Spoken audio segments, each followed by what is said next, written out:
Hi, it's Andrew Wheatley, the Money Ninja again, and this is the second part of a two-part video on fixed rates versus variable rates. In the first video, I spoke about what's the kind of person who might need a fixed rate and who might just go all variable. So let's assume you've decided that a fixed rate is suitable for you. I'm just going to again say up front here that this is general advice. Don't take this as specific advice for you, but they're questions that are worth thinking about. Now, if you do decide to fix, it's because you've had those good reasons we spoke about before. Now the decision is how much you're going to fix. Because what you'll rarely want to do is fix your whole loan. Because for all of the benefits that come with a fixed rate loan, the negatives are that if you pay extra money onto the fixed rate loan, there's usually a limit. You usually can't pay more than about $10,000 a year, but whatever it is, there'll be a limit. More importantly, you can't redraw that money back out. So if during that fixed rate period, you have an emergency you're trying to grab money back for, you will have to pay a break cost. Also, you'll have to apply to get it. You can't just access it instantly. You know, it's not very flexible in that way. Also, you generally can't link an offset account to it. Now, there are a couple of banks that have an exception to this, but the vast majority operate like that.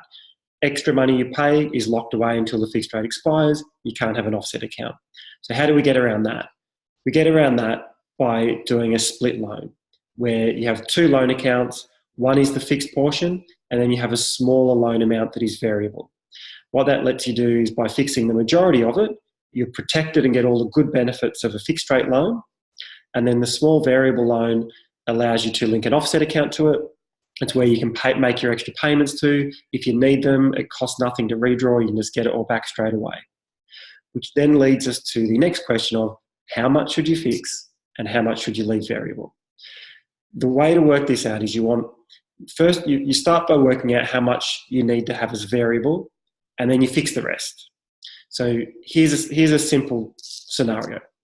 We have a $100,000 loan. After settlement, you're going to have $10,000 sitting in cash somewhere. So straight away, you need a variable loan of at least $10,000 because you've got to park your $10,000 somewhere. Let's say you fixed for 2 years and you've worked out that you're going to save $5,000 per year. So now that variable loan needs to be $20,000. $10,000 to put in the cash you got right now, and another $10,000 to cover the $5,000 a year for the next 2 years that the loan is fixed for. At the end of that 2-year period, the fixed rate expires, and then you can reassess everything again. Maybe you'll let it all go variable. Maybe you'll do another fixed and variable, but you would just reassess it at that point. What that's meant is that you've got somewhere to get all the benefits of a variable loan from during that period, and you've left enough room.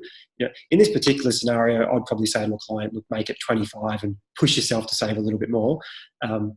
But that's the basic ratio that you're trying to work out. How much cash will you have to start with? How much are you going to save per year?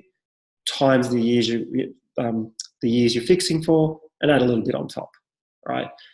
That's roughly how you want to do it. If people are talking about fix half and half variable, that's a little bit sloppy in my opinion. You should put a bit more thought into it. There is a way to work this out. So there you go. Now, not only should you understand whether fixing is potentially suitable for you, if you do decide to fix, you should be able to roughly work out how much to have fixed and how much to have variable. Anyone with specific questions, feel free to put it in a comment or message me. But there we go. Now we're all fixed rate experts. Thanks very much.